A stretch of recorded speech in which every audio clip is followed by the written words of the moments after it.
Have you ever felt it? That quiet whisper in your soul telling you it's time to let go? A job that drains you, a relationship that feels heavy, or a dream that's become a burden. On ZenLite8, we dive deep into the Stoic wisdom of Marcus Aurelius to uncover the art of walking away with grace and strength. This isn't about running from life. It's about stepping boldly toward your truest self, ready to discover when and how to leave behind what no longer serves you. Let's begin. The silent whisper of departure. There comes a moment in every life, so subtle it might slip by unnoticed, when the ground beneath you shifts. It's not a dramatic upheaval, not a thunderclap or a crashing wave, but a quiet erosion. A whisper that something you once held dear no longer fits. Maybe it's the job you used to leap out of bed for, now a weight you carry through the door each morning. Maybe it's a relationship that once felt like home, now a space where words falter and silences grow heavy.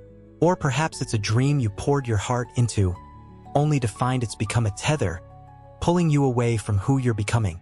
This is the moment life stops shouting and starts murmuring, inviting you to listen closely, not with your ears, but with your soul. Recognizing when it's time to walk away isn't about failure. It's about honoring the truth that everything has its season, and sometimes, the bravest thing you can do is step into the next one. Life doesn't hang a neon sign over these turning points. There's no billboard flashing time to go. Instead, the signals are delicate, woven into the fabric of your days. You might notice it in the way your chest tightens as you pull into the office parking lot. The same lot you used to breeze into with ideas buzzing in your head. Or maybe it's the way you linger in bed, scrolling through your phone, delaying the moment you have to face a routine that feels like a costume you've outgrown. Joy, once effortless, becomes a performance. Laughter feels rehearsed. The spark that used to guide you dims, not all at once, but gradually, like a candle burning low. These aren't just fleeting bad days. They're your soul's quiet way of saying, this isn't your path anymore. And in that silence lies a profound invitation. To pause, to feel, to trust that the discomfort is not a punishment but a compass. Consider Sarah, a graphic designer I heard about through a friend's story. She spent years building a career at a top agency, her portfolio gleaming with awards, her inbox overflowing with praise. But somewhere along the way, the late nights and endless revisions stopped feeling like passion and started feeling like chains. She'd sit at her desk, staring at a blank screen, her creativity replaced by a hollow ache. At first, she blamed herself. Maybe she was burned out, maybe she wasn't trying hard enough. But deep down, she felt it. The work she'd loved had become a cage. The joy was gone, replaced by a nagging sense that she was living someone else's life. It wasn't until she started paying attention to those quiet signals, the dread, the fatigue, the way her heart raced with unease, that she realized the truth. The agency wasn't her forever home. It was a chapter, and that chapter was closing. Walking away took months of soul-searching, but when she finally did, she didn't just leave a job. She reclaimed her spirit, starting a small studio where her creativity could breathe again. Sarah's story isn't unique, but it's a powerful reminder. The signs are there if we're willing to see them. In American culture, we're often taught to push through, to grit our teeth and keep going. Quitting is seen as weakness, a stain on our resume of resilience. But what if we've got it backward? What if staying in a place that dims your light isn't strength but a slow betrayal of your own potential? The philosophy of living well, whether drawn from Stoicism or modern mindfulness, tells us that growth isn't about clinging to what's familiar. It's about trusting the rhythm of change. Think of nature. Trees shed their leaves not because they failed, but because they're preparing for a new season. Rivers carve new paths when the old ones no longer flow. You, too, are part of that natural cycle, meant to evolve, to release what no longer serves you, to make space for what's waiting to bloom. These moments of departure aren't just personal, they're universal. I think of my neighbor, Tom, who spent decades in a marriage that looked perfect on paper. Big house, annual vacations, kids in good schools. But behind the scenes, he and his wife had grown apart, their conversations reduced to logistics, their connection a memory. He stayed for years, not out of love but out of duty, afraid of what leaving might mean for his kids, his reputation, his sense of self. Yet the longer he stayed, the more he felt like a ghost in his own life. It was only when he started noticing the quiet signs, the way he avoided coming home, the way his laughter felt forced, that he found the courage to have the hard conversation. Leaving wasn't easy. It came with tears and uncertainty, but it also brought clarity, a chance for both of them to rediscover who they were outside the roles they'd played for so long. Tom's departure wasn't a rejection of his past. It was an act of faith in his future.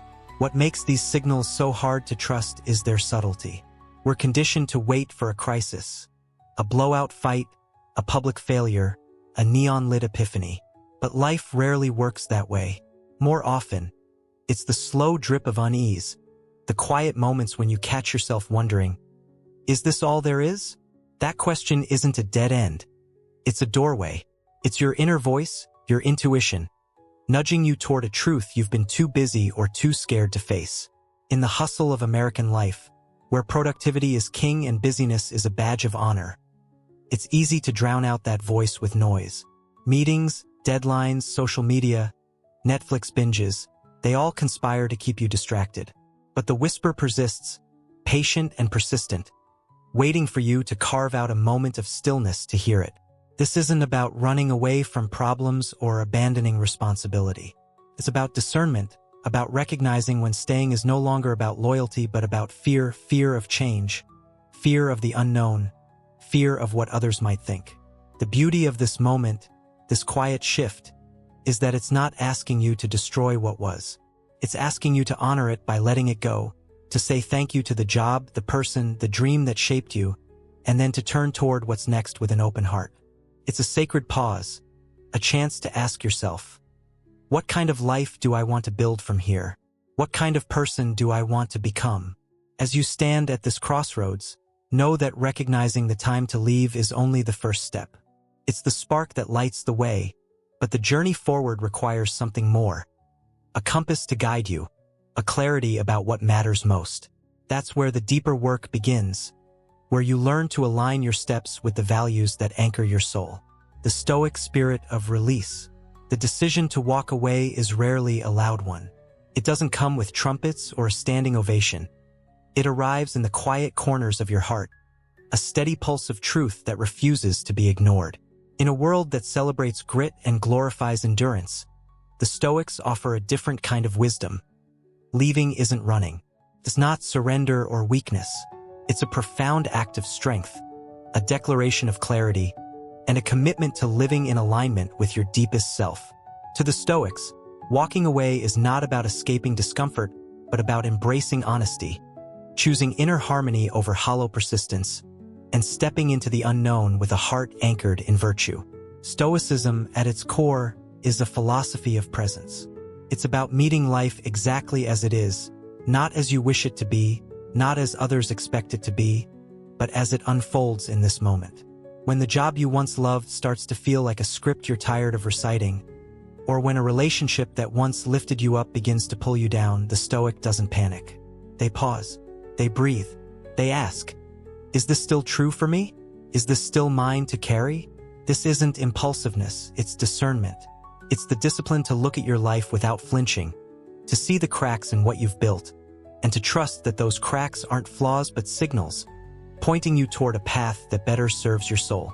Imagine a woman named Emily, a high school teacher in a small Midwestern town. For years, she poured her heart into her classroom, staying late to help struggling students, crafting lessons that sparked curiosity. Her colleagues called her a rock, her students called her a hero. But over time, the bureaucracy of the system, the endless meetings, the standardized tests, the pressure to conform, started to suffocate her passion. She'd come home exhausted, not from teaching but from fighting a machine that seemed to care more about numbers than people. At first, she pushed through, telling herself it was just a phase, that she owed it to her students to stay. But the exhaustion grew heavier, her creativity faded, and one night, staring at a stack of ungraded papers, she felt it. A quiet, unshakable truth. This wasn't her place anymore.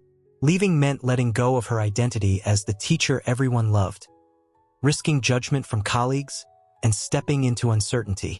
But for Emily, It was also an act of courage, a refusal to let her spirit erode for the sake of familiarity. She left to start a tutoring program, small and scrappy, where she could teach on her own terms. Walking away didn't diminish her. It set her free to live her purpose more fully. This is the Stoic spirit in action. Not a cold detachment, but a warm, deliberate clarity. It's the strength to say, I will not betray myself just to keep things comfortable. In American culture, we're often taught that success means holding on through layoffs, heartbreak, or burnout, because giving up is the ultimate sin. But the Stoics saw it differently. They knew that sometimes persistence is just fear wearing a noble mask. Fear of change, fear of judgment, fear of what comes next. True courage, they argued, lies in releasing what no longer aligns with your truth, even when the world calls it quitting. It's about choosing the harder path, not because it's dramatic, but because it's honest. The Stoics didn't just preach this, they lived it. Marcus Aurelius, sitting in his tent during military campaigns, wrote reminders to himself about letting go of what he couldn't control. The opinions of others, the chaos of the world, even the outcome of his own efforts. Seneca, caught in the web of Nero's court, eventually withdrew, not out of cowardice but out of conviction that his soul deserved better than compromise. Epictetus, a former slave, taught that freedom comes not from external power but from mastering your own choices. Each of them faced moments where staying would have been easier, more applauded, more predictable.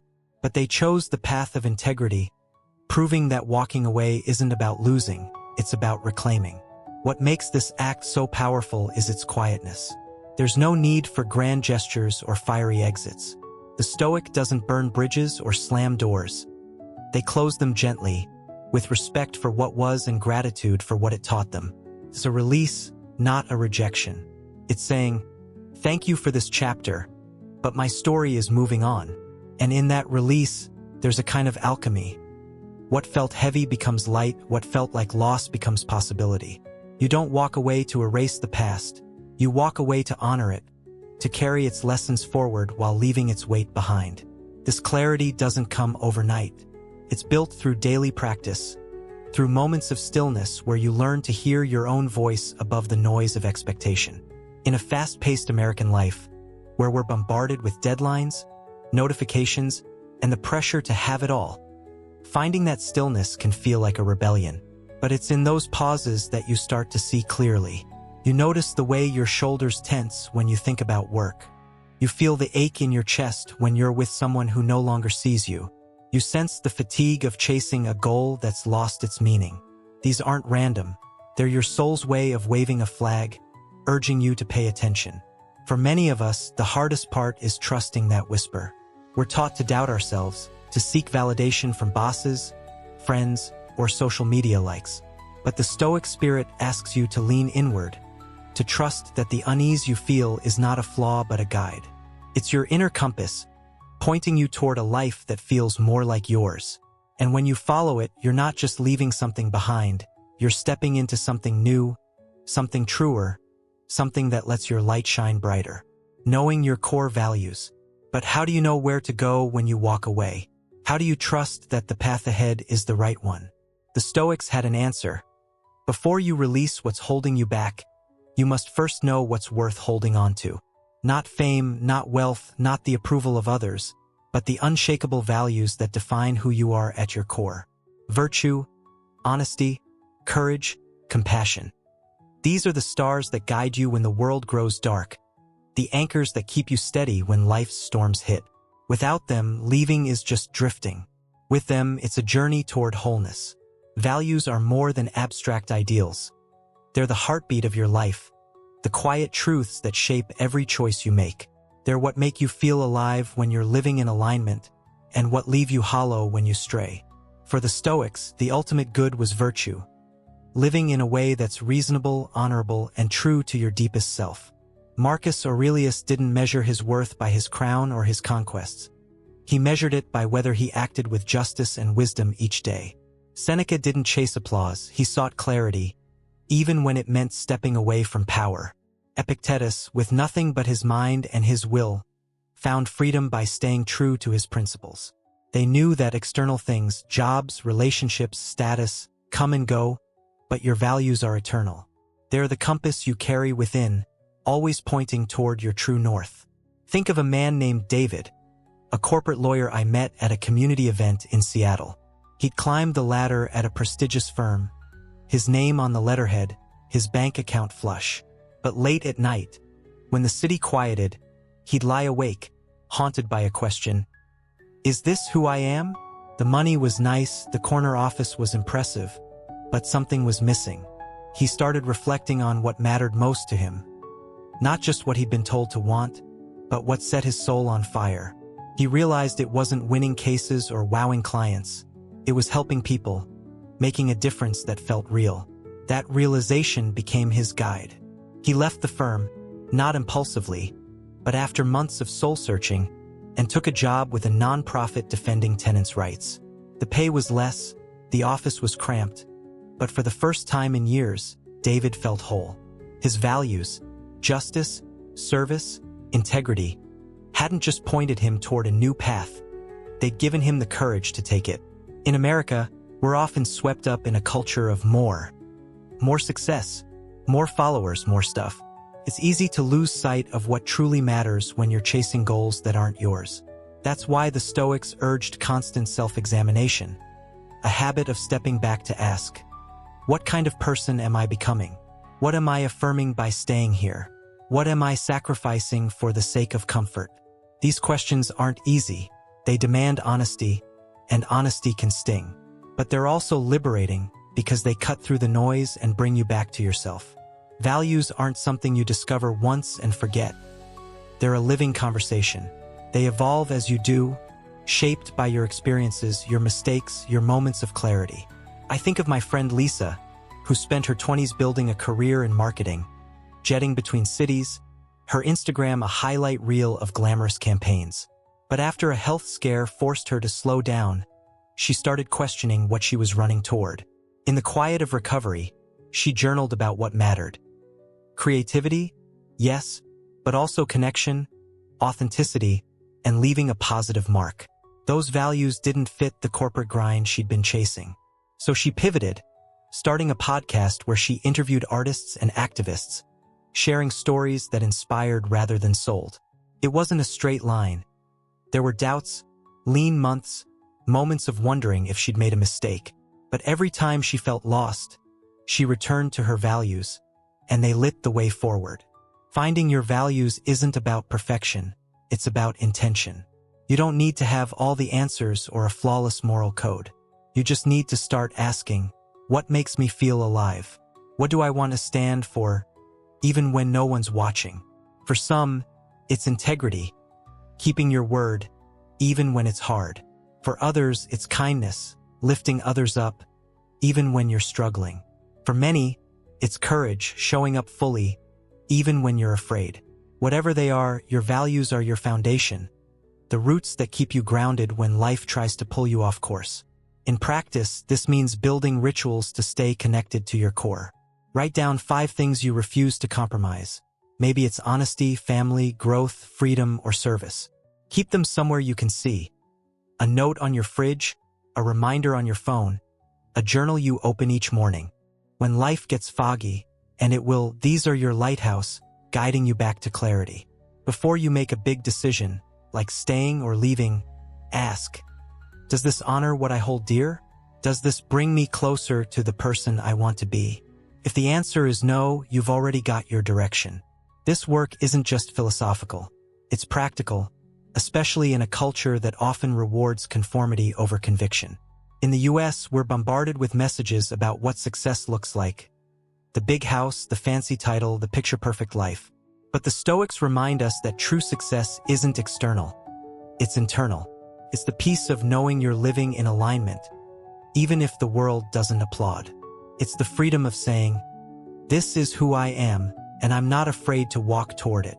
Values give you the strength to leave without regret, because they remind you why you're leaving, not out of anger or fear, but out of loyalty to yourself.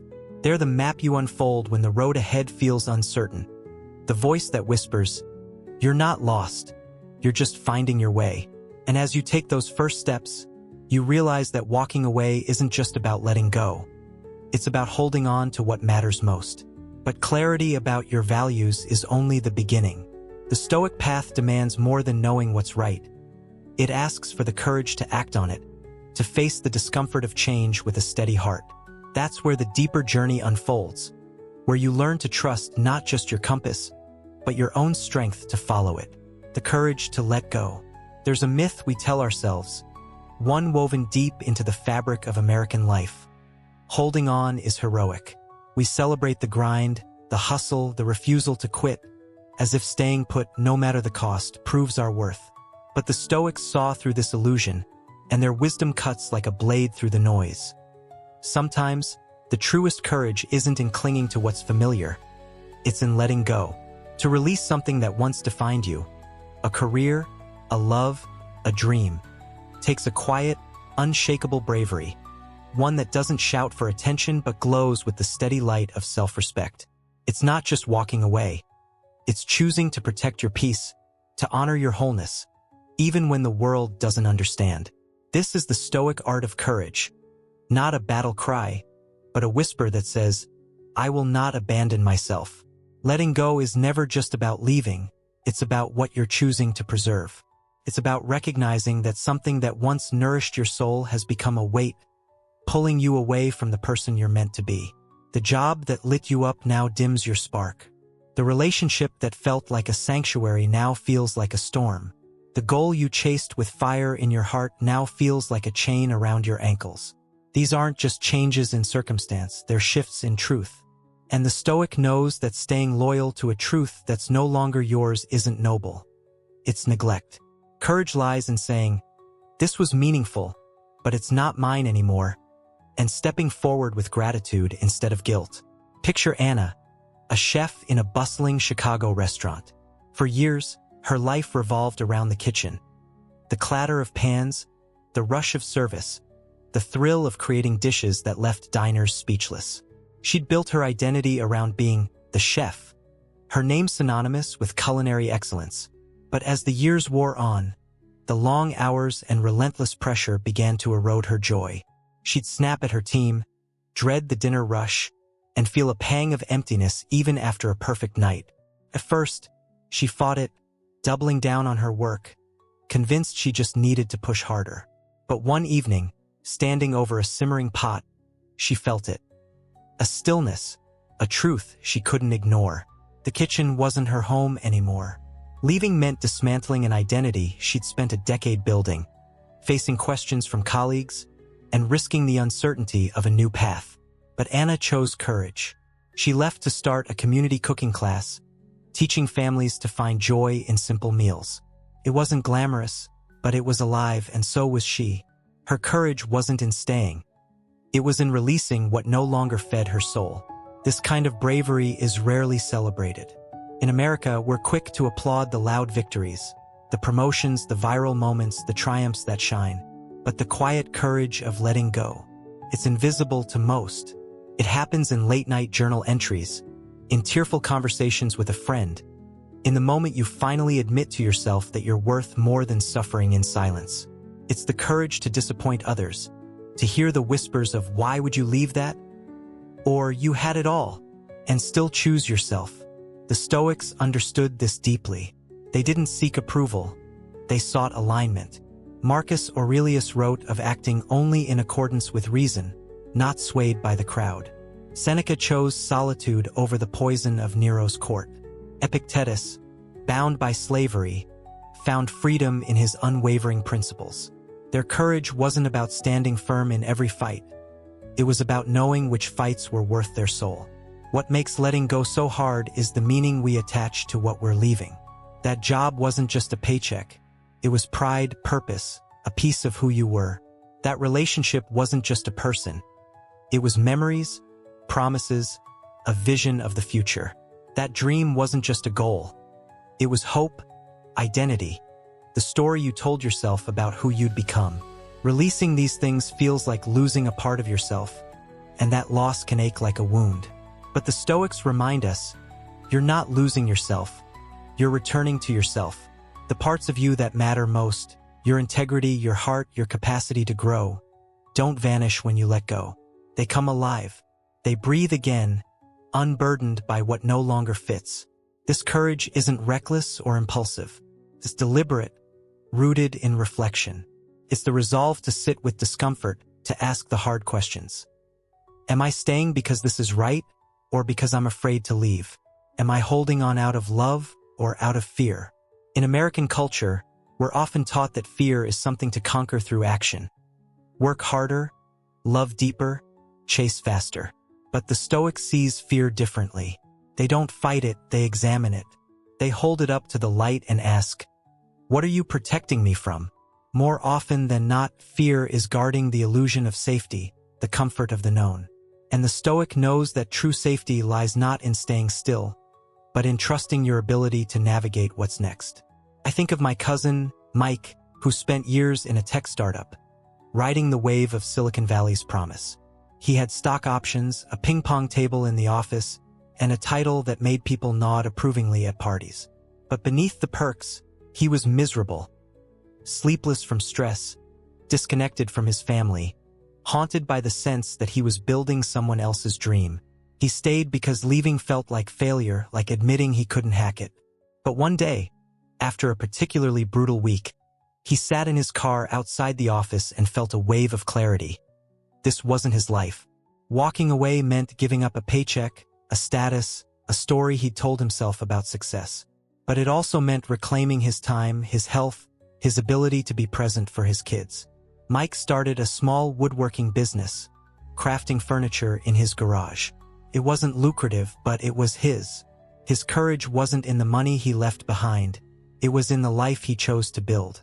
Letting go doesn't mean erasing what was. It means honoring it differently, carrying its lessons, its warmth, its growth, while releasing its hold on your future.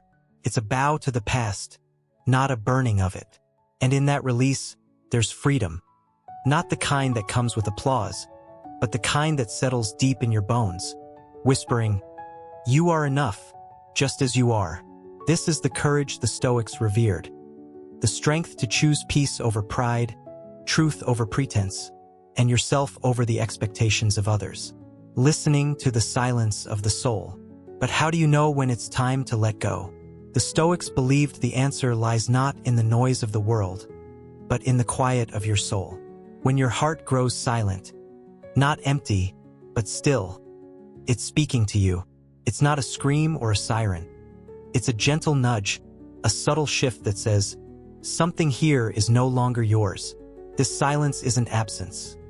It's presence, an invitation to notice what's out of alignment, to feel the friction between who you are and where you stand. Like Seneca, who stepped away from the chaos of Nero's court to reclaim his clarity, we're called to listen to that stillness with reverence, to trust it as a guide toward a life that's truer to our essence. In our go-go-go American culture, silence is rare.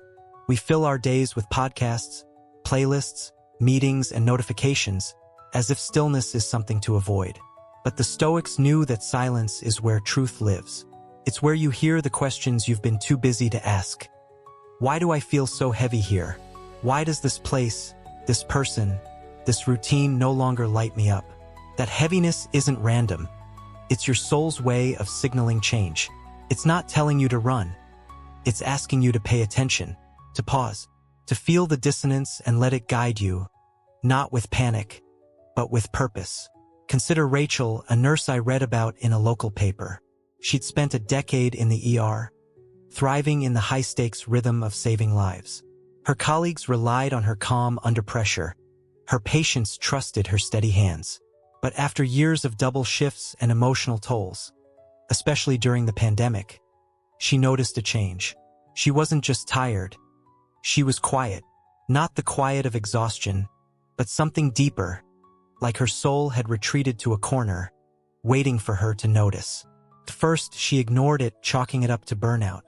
But the silence grew louder, showing up in moments when she'd stare at her scrubs with dread or feel a pang of disconnection during rounds. One night, after a grueling shift, she sat in the hospital parking lot and let the silence speak. It told her she wasn't done helping people. She was done with the ER. Leaving meant letting go of a role she'd loved, a community she'd leaned on, a part of her identity. But it also meant listening to her soul's call for something new. Rachel transitioned to palliative care, where she could focus on comfort and connection. The silence hadn't been a void. It had been a compass, pointing her toward a path where she could breathe again. This silence is sacred, but it's not always comfortable. It can feel like a void, especially in a culture that equates busyness with value. We're taught to keep moving, to fill every gap with action, to drown out doubt with distraction.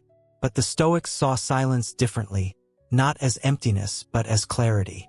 Seneca, in his letters, wrote of retreating from the noise of Rome to hear his own thoughts, to reconnect with what mattered.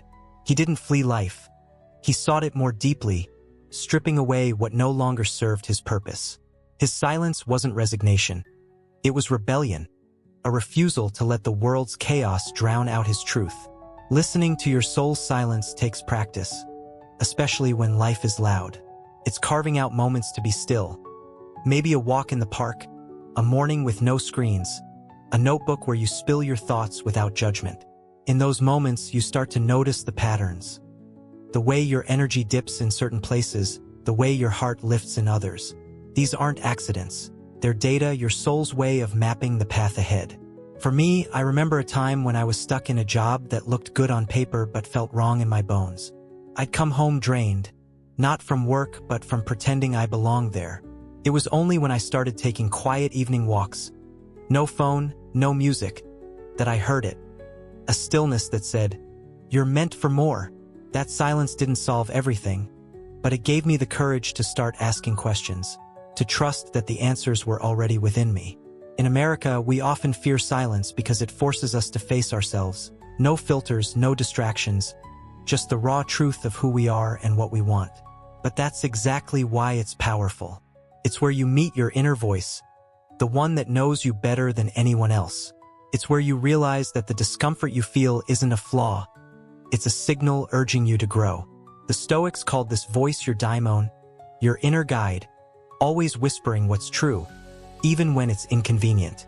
And when you listen, not just hear, but truly listen, you unlock a kind of wisdom that no amount of hustle can match. This silence isn't passive. It's active, a call to engage with your life more fully. It's not about withdrawing from the world. It's about returning to it with clearer eyes, a steadier heart.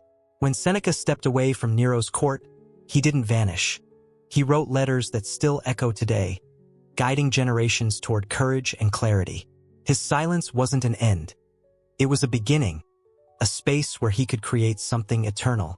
Your silence, too, is a starting point, a canvas for the life you're meant to paint. What's beautiful about this practice is its gentleness. It doesn't demand grand gestures or instant answers. It asks only that you show up, that you listen with kindness, that you trust the stillness to lead you where noise never could. And as you do, you'll find that the silence isn't empty. It's full of possibility, full of you, waiting to be heard. But listening is only half the journey. The Stoic path asks you to go further, to act on what you hear, to let go without bitterness, to step forward with a heart that's open but not owned. That's where the deeper work begins, where you learn to love fully, to live freely, and to walk away with grace. Detachment is not indifference. In a world that often mistakes passion for possession, the Stoics offer a radical truth. To love deeply doesn't mean to hold tightly. Detachment, in their philosophy, isn't a cold retreat from life. It's a warm embrace of it, a way to engage fully without being owned by what you cherish. It's the art of loving without clinging, acting without chaining yourself to outcomes, and walking away without the bitter sting of resentment.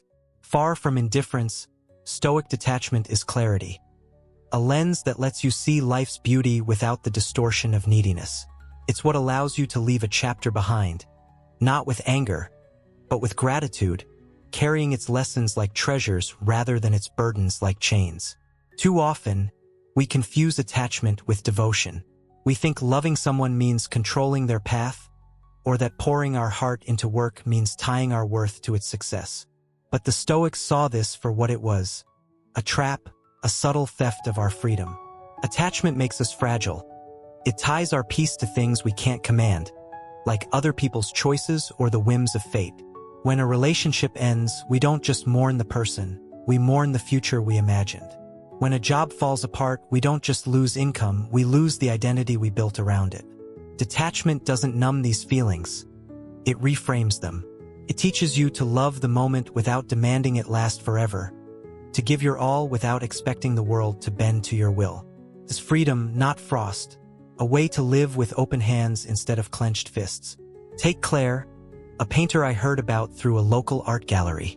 For years, she poured her soul into her canvases, each stroke a piece of her heart. Her work was her identity, her refuge, her reason to rise each morning. But when a major gallery rejected her portfolio, she spiraled, not because of the rejection itself, but because she tied her worth to their approval. She stopped painting, convinced she'd failed. Then, during a quiet retreat in the mountains, she stumbled across a Stoic idea. Act with love, but release the outcome. It hit her like a revelation.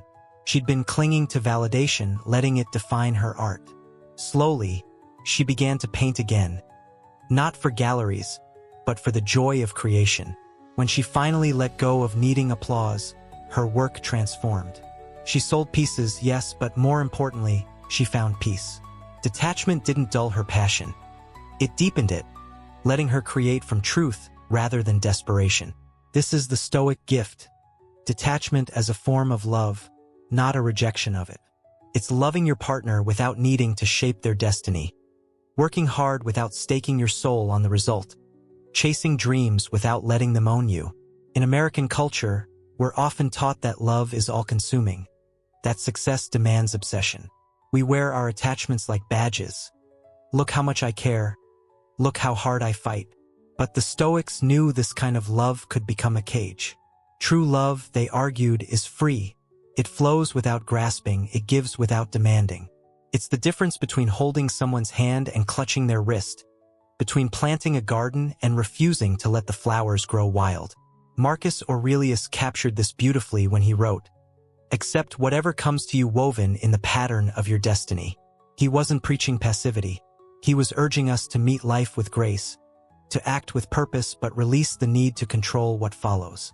Seneca practiced this when he stepped away from Nero's court, not with hatred for what it had been, but with clarity that it no longer served his soul.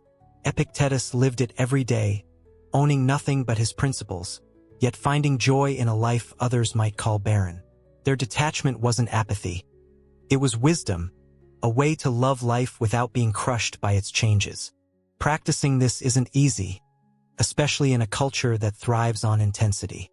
We're surrounded by messages that tell us to fight for everything, to keep the toxic job, to fix the broken relationship, to never let go. But detachment asks us to pause and ask, am I holding on because this is right, or because I'm afraid to release it? It's a question that cuts deep, one that demands honesty. For me, I remember a time when I clung to a friendship that had turned sour. We'd been close for years, sharing dreams and late-night talks, but over time, resentment crept in, small slights, unspoken hurts. I stayed because I loved who we'd been, not who we were. It was only when I embraced detachment, acknowledging the beauty of what was without forcing it to continue, that I found peace. I didn't stop caring. I stopped needing the friendship to define me. And in letting go, I made space for new connections, ones that lifted me up instead of pulling me down. Detachment lets you walk away cleanly, without the debris of bitterness. It's saying to a job, a person, a past, you shaped me and I'm grateful, but I'm moving on. It's not about erasing memories. It's about reframing them, seeing them as steps on your journey rather than anchors holding you back. When you leave with this clarity, you don't carry regret, you carry growth. You don't burn bridges, you close doors gently, knowing they led you to where you needed to be, even if they're not yours to open again. This is love at its purest.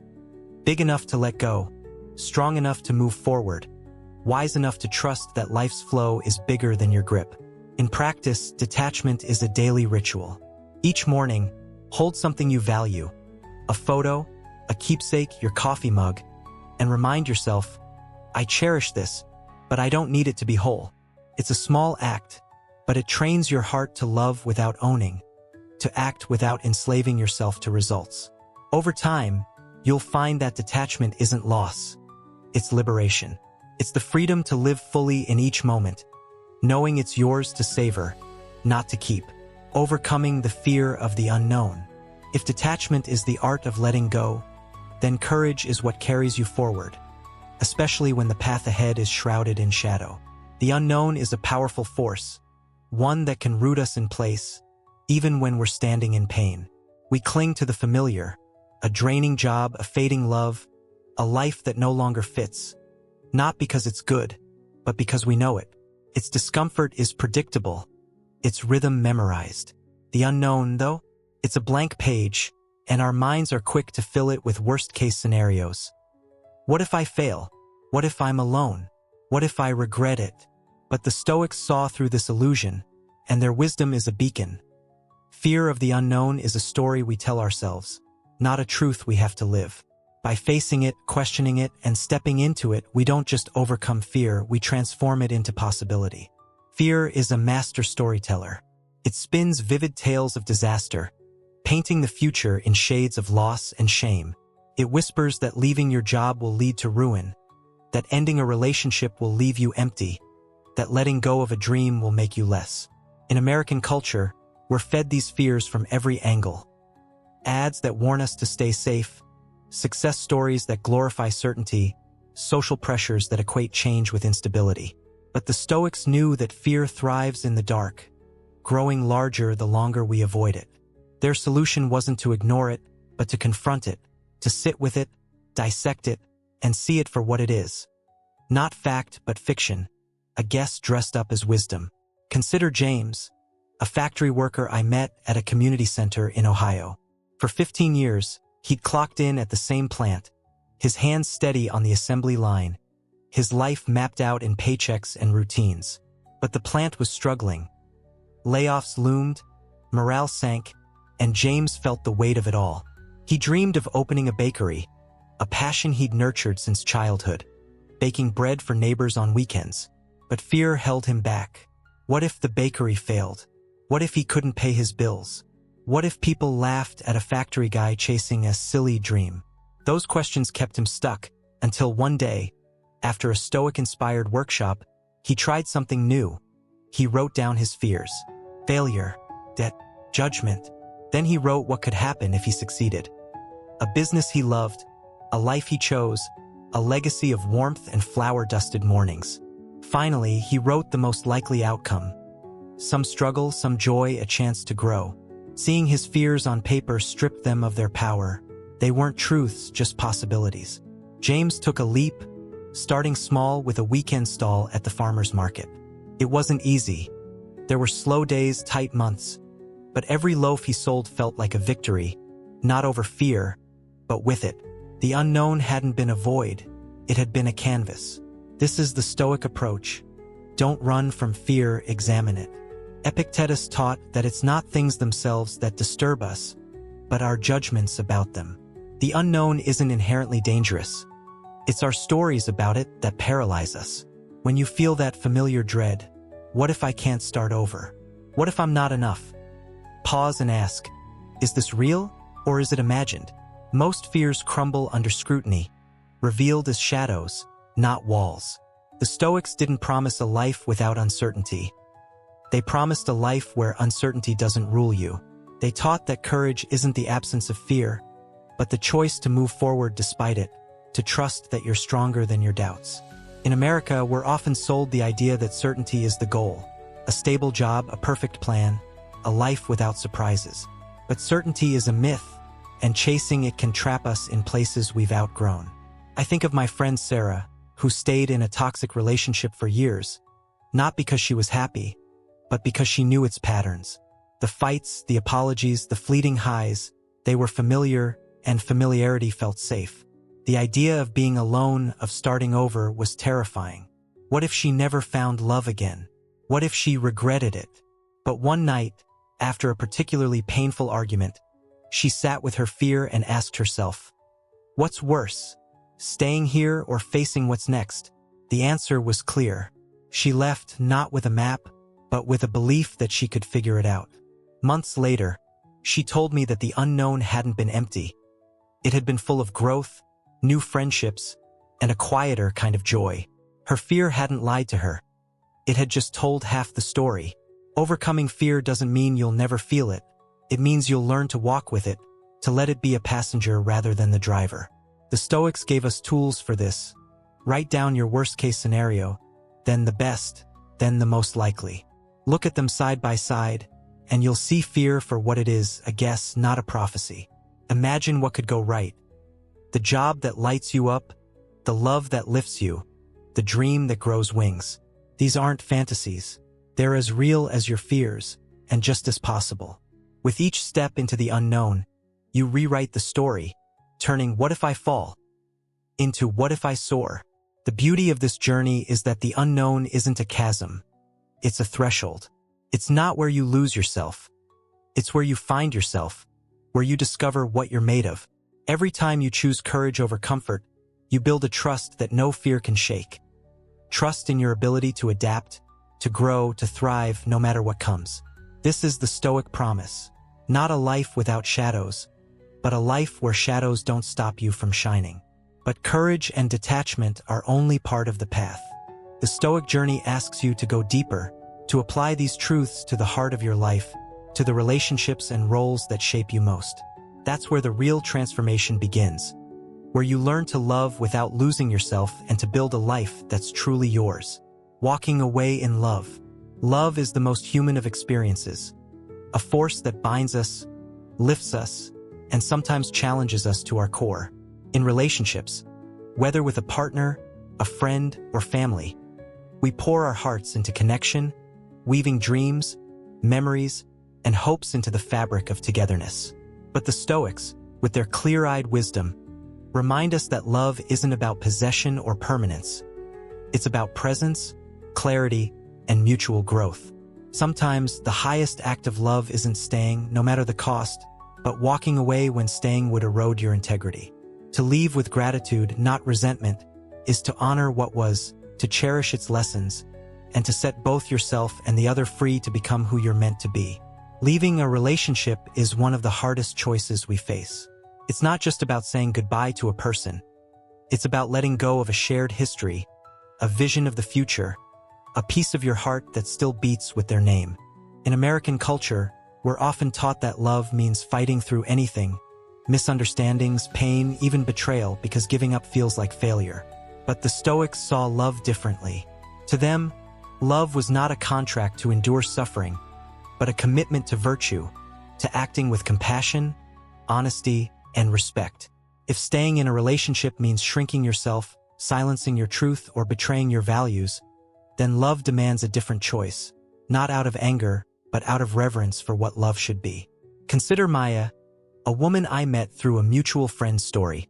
She'd been with her partner, Ethan, for 7 years, their life a tapestry of road trips, late-night talks, and dreams of a family.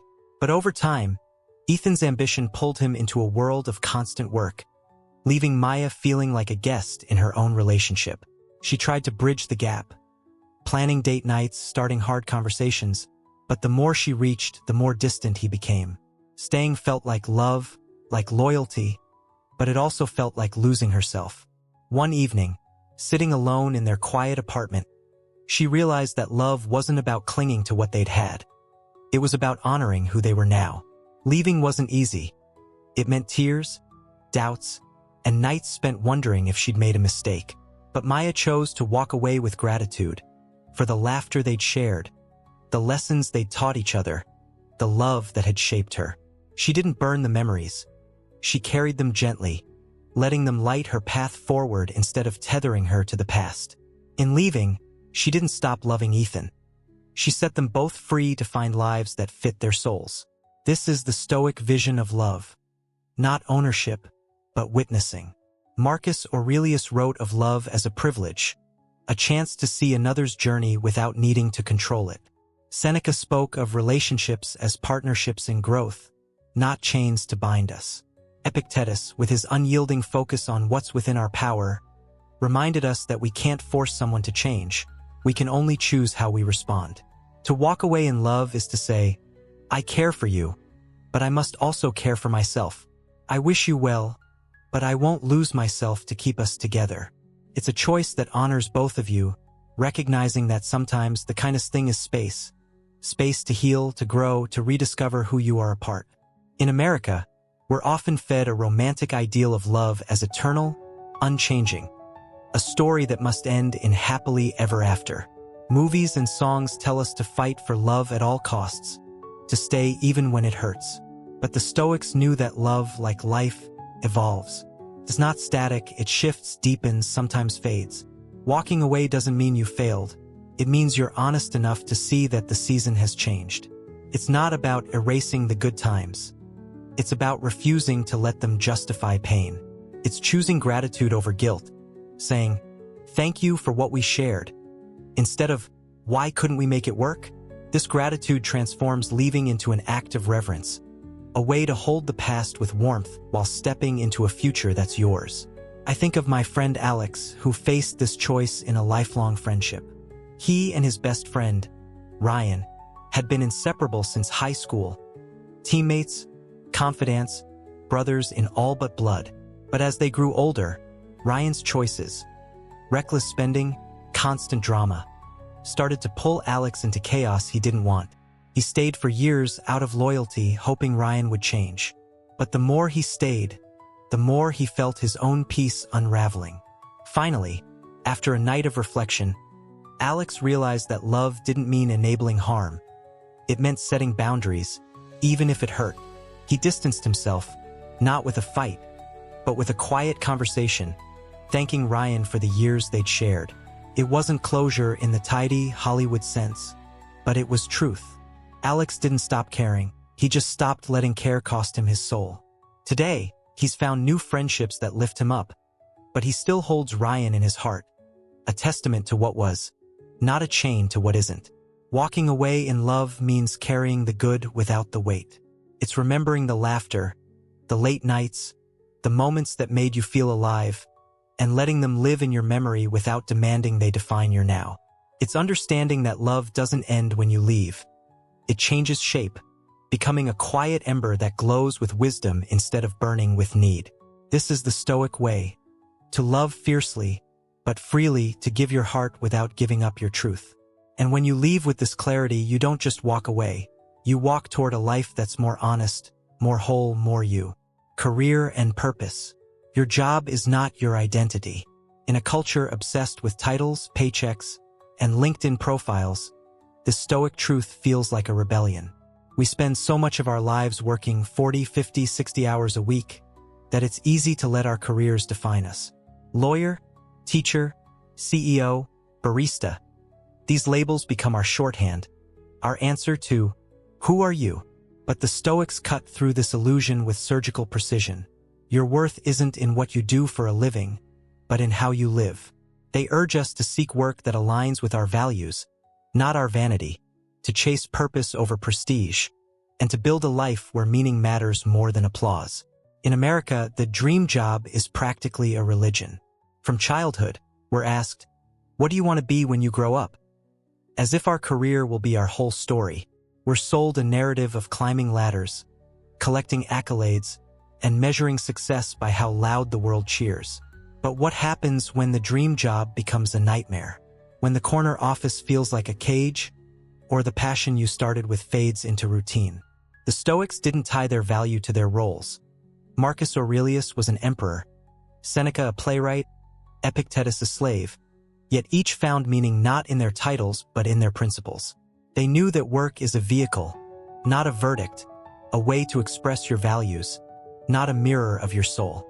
Take Elena, a marketing director I read about in a business journal. She'd spent a decade building a career that sparkled, big clients, glossy campaigns, a team that hung on her every word. Her Instagram was a showcase of power lunches and industry awards, the kind of life that screamed success.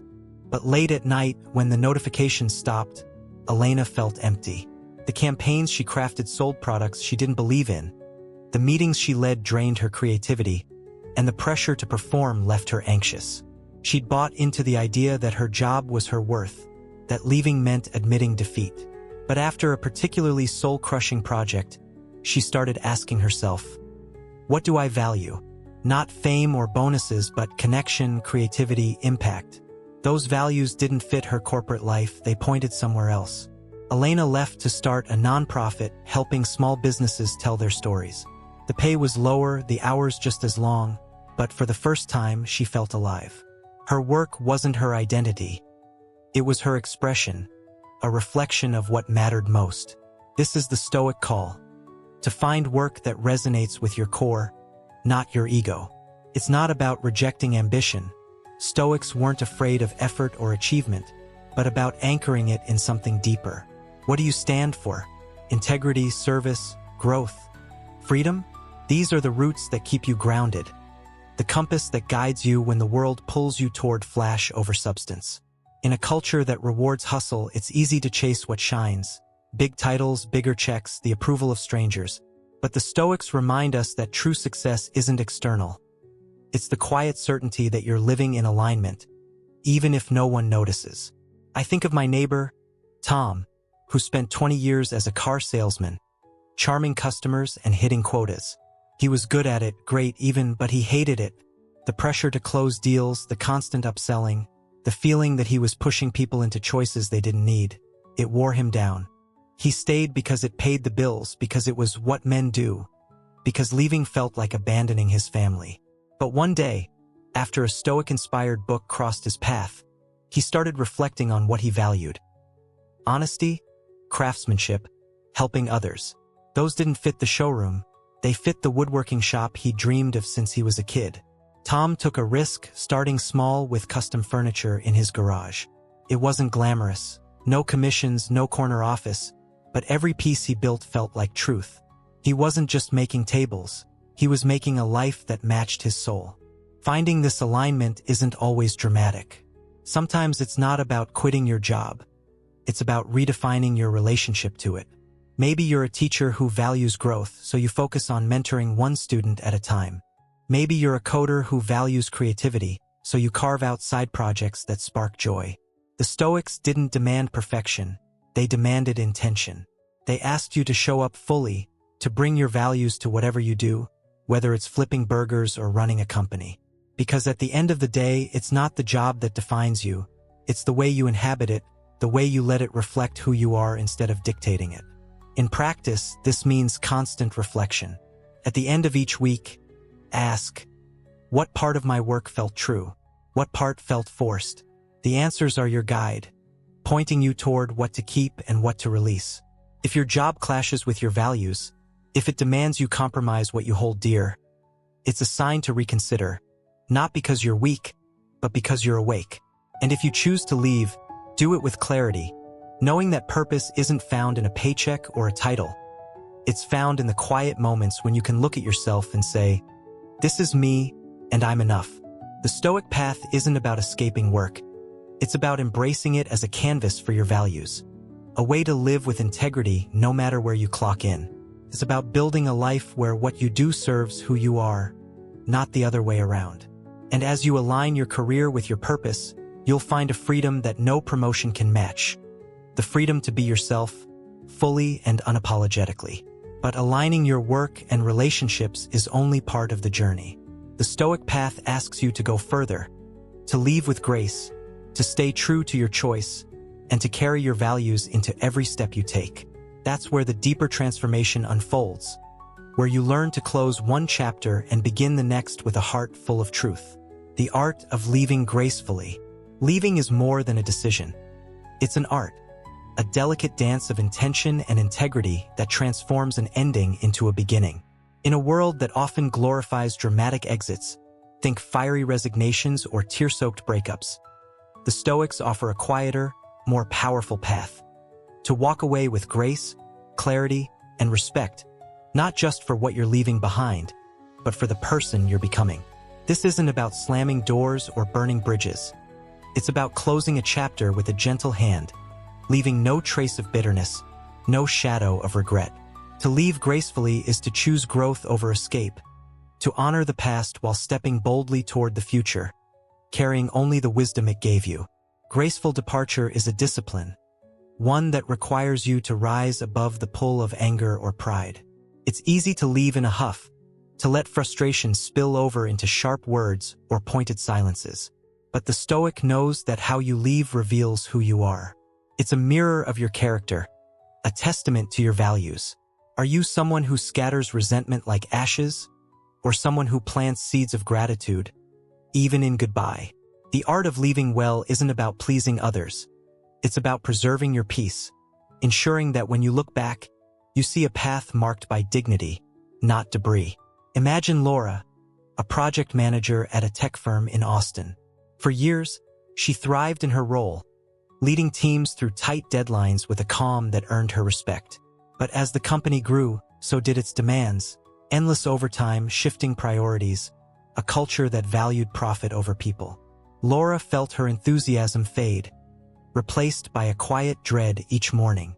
She could have quit in a blaze, airing her grievances in a scathing email or storming out after a heated meeting. Instead, she chose grace.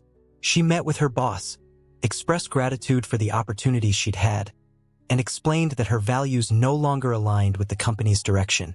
She trained her replacement, left detailed notes, and walked away with her head high.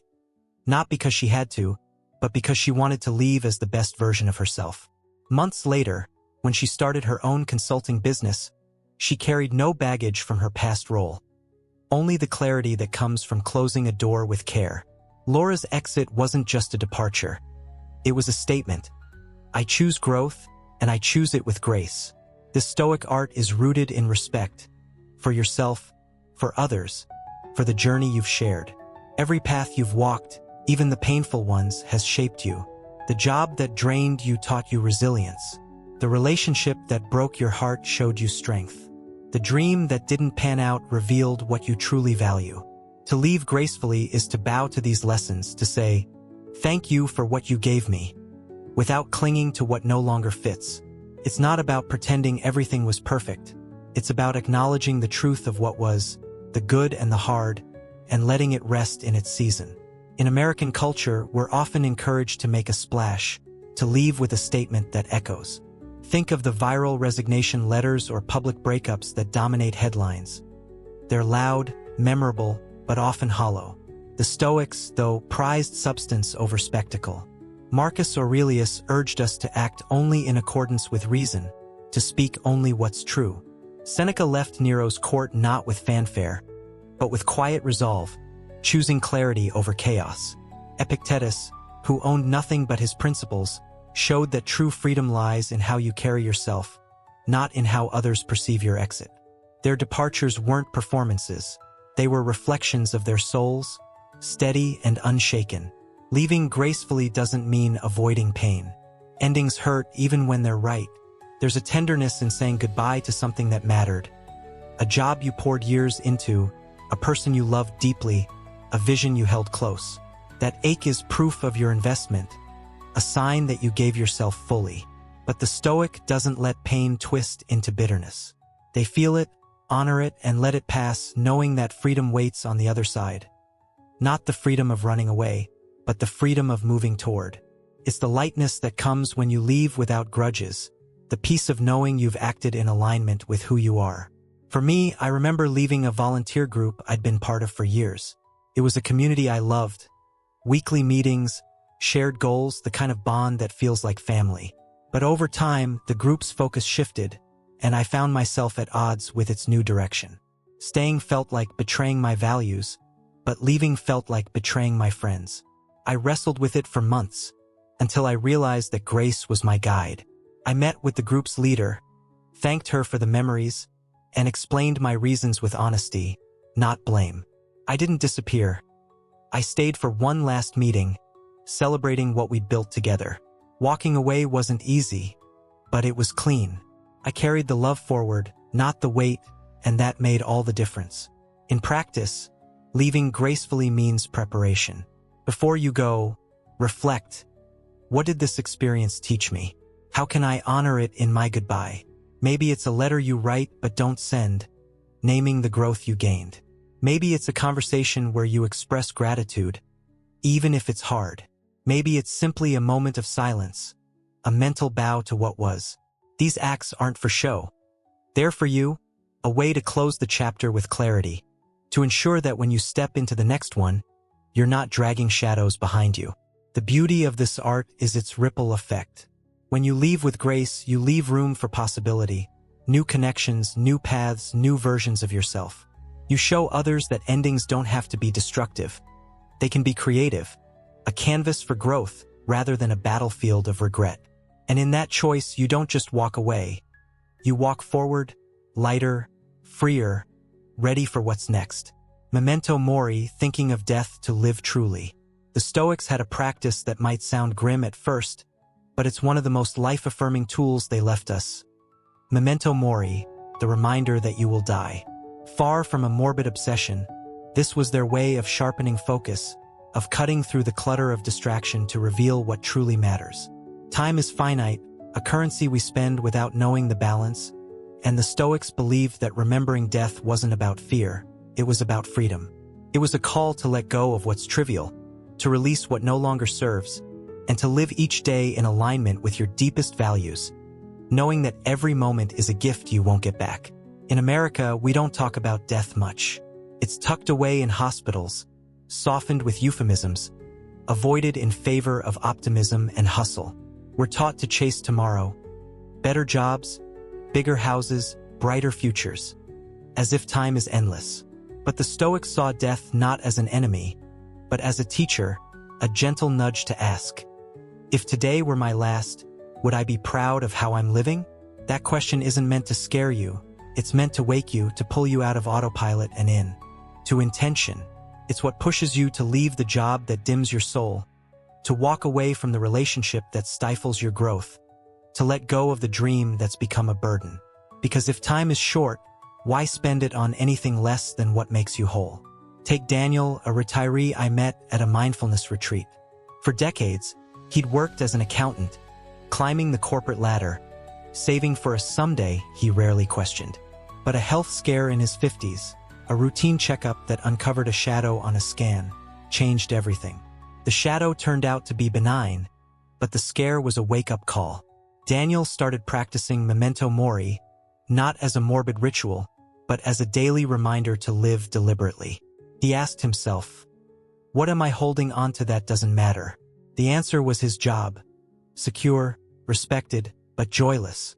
He'd stayed out of habit, out of fear that leaving meant losing purpose. But death's shadow gave him clarity. Purpose wasn't in his paycheck. It was in his passions. He retired early, moved to a small coastal town, and started teaching financial literacy to young adults for free. His days weren't flashy, but they were full of connection, meaning, the kind of life he'd have been proud to call his last. This is the power of memento mori. It strips away the noise. In a culture that bombards us with distractions, endless notifications, social media scrolls, the pressure to be everything to everyone, death's reminder is a lifeline. It asks you to prioritize, to focus on what's essential. Seneca wrote of balancing life's books each day, as if it might be the final entry. Marcus Aurelius reflected on mortality to stay grounded, to avoid being swept up in ego or triviality. Epictetus, with nothing to his name, lived each moment fully, knowing it was all he had. Their practice wasn't about dwelling on the end, it was about embracing the now, about making choices that honor the time you're given. For many of us, the fear of death isn't about dying, it's about not living. It's the worry that we'll reach the end with regrets, with what-ifs echoing louder than I dids. That's why memento mori is so liberating. It's a chance to rewrite the story while you still can. I think of my aunt, Maria, who spent years in a marriage that looked perfect but felt hollow. She stayed for the kids, for appearances, for the comfort of routine. But after losing a close friend to cancer, she started reflecting on her own life. If her time came, would she be at peace with how she'd spent it? The answer was no. She was living for others, not herself. That realization gave her the courage to leave, not with anger, but with a quiet resolve to live authentically. She moved to a new city, took up painting, and found a community that saw her for who she was. Her life wasn't easier, but it was hers, and that was enough. Practicing memento mori doesn't mean obsessing over death. It means celebrating life. It's a nightly ritual, a moment before bed to ask, if I don't wake tomorrow, am I proud of today? Did I love fully? Did I act with courage? Did I let go of what no longer serves me? These questions are a compass, guiding you to release what's trivial, the grudges, the fears, the need for approval, and to embrace what's eternal. Your values, your heart, your capacity to grow. In America, where we're often taught to measure life by accumulation, more stuff, more status, more likes, the Stoics offer a different metric: depth. How deeply did you live? How truly did you love? How fully did you show up? This practice also softens the act of leaving. When you know your time is limited, you're less likely to cling to what's wrong for you. The job that drains you isn't worth another year. The relationship that dims your light isn't worth another fight. The dream that's lost its spark isn't worth another sleepless night. Memento mori gives you permission to let go, not because you're weak, but because you're wise enough to see that life is too precious for half-hearted choices. It's a reminder that every goodbye is a rehearsal for the final one, a chance to practice leaving with love, with clarity, with a heart that's full but not heavy. The beauty of this Stoic tool is its simplicity. You don't need wealth, status, or a perfect plan to live it, just a willingness to be honest, to look at your life and ask what's worth your time. And as you do, you'll find that death isn't a threat. It's a guide, pointing you toward a life that's vibrant, aligned, and true. It's not about running from the end, it's about running toward the now, with every step a testament to who you are and what you value. But living truly isn't just about leaving, it's about staying gone, about holding firm to the choices that set you free. The Stoic journey asks you to anchor yourself in that freedom, to resist the pull of doubt, and to keep walking the path you've chosen, even when the world tries to call you back. Staying gone, the discipline of presence. Walking away is only the first step. The real test comes afterward, when the dust settles and the world grows quiet, when the pull of nostalgia creeps in like a soft fog, tempting you to glance backward. It's in these moments, when the past paints itself in golden hues, when doubt whispers that maybe you made a mistake, that the Stoic spirit shines brightest. Staying gone isn't just about keeping your feet planted in the present. It's about anchoring your heart there, too. It's a discipline of presence, a fierce commitment to the truth that led you to leave, a vow to live fully in the now rather than lingering in rooms you've already exited. The Stoics teach us to be honest with why we left, to resist the siren call of what was, and to embrace the life we're building with open eyes and a steady soul. Nostalgia is a powerful force, especially in a culture that romanticizes the past. In America, we're surrounded by stories of the good old days. Old songs, old photos, old dreams that shimmer with a warmth the present rarely matches. After you leave a job, a relationship, or a path that no longer fits, your mind can play tricks, editing out the pain and spotlighting the joy.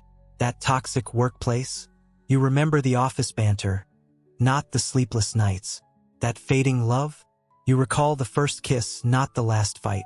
That dream you outgrew, you see its spark, not its weight. This isn't weakness, it's human. But the Stoic knows that memory is a storyteller, not a historian, and stories can distort as much as they reveal. Take Sophia, a graphic designer I heard about through a friend's podcast. She left a high-profile agency job that looked perfect on paper, big clients, cool projects, a paycheck that turned heads. But the reality was different. Endless deadlines, a boss who dismissed her ideas, a culture that prized output over creativity. Leaving was hard. She'd invested years in that role, built friendships, tied her identity to designer at the top firm. But she did it, starting her own freelance studio to create on her terms. At first, freedom felt exhilarating. Then came the quiet nights, the slow client months, and with them, nostalgia. She'd scroll through old team photos, remembering late-night laughs, forgetting the stress that came with them. Doubt crept in. Had she been too hasty? Was the agency really that bad? But Sophia leaned into the Stoic practice of radical honesty. She wrote down why she left. The burnout, the stifled creativity, the way she'd lost herself. She taped it to her desk, a reminder that the past wasn't her home anymore. Instead of turning back, she poured her energy into the present. New designs, new skills, new dreams. Staying gone didn't mean erasing her past. It meant trusting her reasons and living fully where she stood. This is the Stoic discipline, to remember the full truth, not just the polished version. They didn't romanticize what was, they honored what is. Marcus Aurelius reminded himself daily of life's impermanence, not to mourn it, but to focus on the moment he could shape. Seneca, after leaving Nero's court, didn't pine for its power. He wrote letters that lit paths for others. Epictetus, with no possessions to lose, taught that freedom lies in choosing where you place your attention. When you leave, the Stoics urge you to do the same. Anchor your mind in why you left, not in what you left behind. That toxic job cost you peace. That broken relationship dimmed your light. That old dream no longer matched your soul. Those reasons are your compass, guiding you to stay firm, to resist the pull of what if, and embrace the power of what now. Staying gone isn't about stubbornness. It's about loyalty to yourself. It's recognizing that the silence after leaving isn't a void. It's a canvas, a space for transformation. In American life, we're often taught to fill silence with action. New goals, new plans, new noise. But the Stoics saw silence as sacred, a chance to meet yourself without distraction. After you leave, that silence can feel heavy, lonely even. You might miss the buzz of the old office, the comfort of a familiar voice, the clarity of a goal you once chased. Doubt loves this quiet, whispering that maybe you were wrong, that going back would be easier. But the Stoic knows better. They sit with the discomfort, not to wallow, but to grow. They ask, what's possible here? What's calling me forward? And in that question, they find not emptiness, but potential. A life waiting to be shaped by truth, not tethered by regret. I think of my colleague, Ben, who left a corporate law firm to teach yoga full-time. He'd spent years in suits, winning cases, earning respect, but the stress was crushing. Panic attacks, sleepless nights, a sense that he was living someone else's life. Leaving felt like jumping off a cliff, but staying felt like dying slowly. He took the leap, trading briefs for mats, corner offices for studios. The first few months were thrilling, freedom, purpose, breath. Then nostalgia hit. He'd see old colleagues at happy hours, hear about their bonuses, and wonder if he'd thrown it all away. The firm wasn't perfect, but it was known, stable, safe. Going back tempted him, until he remembered why he left. Not just the stress, but the way it dulled his spirit, the way it kept him from the work that made him feel alive. Ben started a ritual. Every morning, he'd meditate on his reasons, grounding himself in the present. He didn't just stay gone. He grew into it, building a community around mindfulness that gave him more meaning than any courtroom ever could. Staying gone means showing up where you are, not just physically, but emotionally, spiritually, fully. It's refusing to leave your heart in old rooms, to replay scenes you've already exited. It's choosing the present over the past, not because the past didn't matter, but because the now matters more. In a culture that loves instant gratification, this discipline feels countercultural. We're sold the idea that happiness is a quick fix, a new job, a new love, a new plan. But the Stoics knew that true happiness is a practice, a daily choice to live in alignment, to let go of what's done and embrace what's here. Every sunrise is an invitation to begin again, to recommit to the life you've chosen, to walk forward with courage, even when the path feels unfamiliar. This isn't about forgetting, it's about reframing. The past isn't your enemy. It's your teacher. The job you left taught you strength. The love you released showed you resilience. The dream you let go clarified your values. Staying gone means carrying these lessons without carrying the weight, letting the past live in its season while you live in yours. It's a quiet triumph, a soft but unshakable vow to yourself. I left for a reason, and I'll honor it. I'll trust my truth, even when it's lonely. I'll choose growth, even when it's hard. And in that choice, you don't just stay gone, you become more, not less, of who you're meant to be. This journey we've walked together through the whispers of departure, the courage to let go, the clarity of values, the grace of leaving, and the discipline of staying true. isn't just a philosophy. It's a map for living. The Stoics didn't offer abstract ideals. They gave us tools to navigate the messiness of life, to find peace in change, to build a life that feels like home, no matter where you stand. From the moment you hear the quiet nudge to leave, to the brave steps you take into the unknown, to the steady presence you cultivate in your new chapter, this path is about one thing: alignment.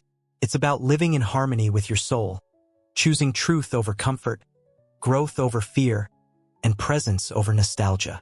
Every story we've shared, Sophia's leap from the agency, Ben's shift to yoga, Laura's graceful exit, Daniel's embrace of mortality, points to the same truth. You are not bound by what was, nor are you defined by what others expect. You are free to choose, to release, to become. The Stoics remind us that life is not a script to follow. It's a canvas to paint, a story to write with every choice you make. And the most powerful choice is to live deliberately, to let go of what no longer serves, and to step into each moment with clarity and courage. This journey doesn't end with leaving, it begins there. It's a cycle of listening, acting, reflecting, and growing, a rhythm that carries you closer to the person you're meant to be. The Stoics didn't promise a life without pain or uncertainty. They promised a life where pain and uncertainty don't rule you. They gave us a compass, virtue, honesty, presence, and the strength to follow it no matter where it leads. And as you walk this path, you'll find that freedom isn't in having all the answers. It's in trusting yourself to find them, one step at a time. In our fast-paced, hyper-connected American world, the Stoic lessons feel more vital than ever. We're bombarded with noise, social media, work demands, the pressure to be on all the time. It's easy to lose yourself in the scroll, to let comparison or expectation dictate your choices. But the Stoics offer a lifeline. Slow down, listen, align. Here's how to bring their wisdom into your life today. 1. Create space for silence. Start each day with 5 minutes of stillness.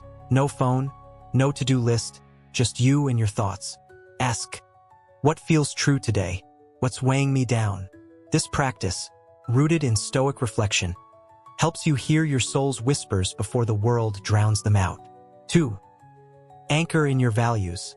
Write down 3 things that matter most, maybe kindness, growth, or authenticity. Keep them visible on your desk, in your wallet, and check your choices against them. If a job, relationship, or habit clashes with these, it's a sign to reconsider. 3. Practice letting go daily. Each evening, release one small thing, a grudge, a worry, a need for control. Say to yourself, this isn't mine to carry. It's a Stoic ritual that builds detachment, freeing you to live lightly, even in a heavy world. 4. Face fear with questions. When doubt creeps in, about leaving, changing, or starting anew, write down your fears.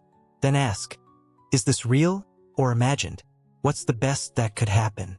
This Stoic exercise shrinks fear to its true size, making room for courage. 5. Live as if today matters. Inspired by MOMENTO MORI, end each day with a question. If this were my last, am I proud of how I showed up? It's not about perfection, it's about intention, a nudge to live with purpose, not autopilot. These practices aren't grand, they're small, steady steps, the kind that fit into a busy life. In a culture that celebrates hustle, they're a quiet rebellion, a way to reclaim your time, your heart, your truth. You don't need to overhaul everything. Just start where you are, with one choice, one moment, one breath. That's where transformation begins. Thank you for joining us on this journey through Stoic wisdom with ZenLite8. If this story of leaving, growing, and living true resonated with you, we'd love to hear from you. Subscribe to our channel for more insights to light your path, and share your thoughts in the comments below. Let's make it simple. Drop the word clarity to tell us you're choosing to see your life with clear eyes, to live with intention, and to walk your truth, one step at a time.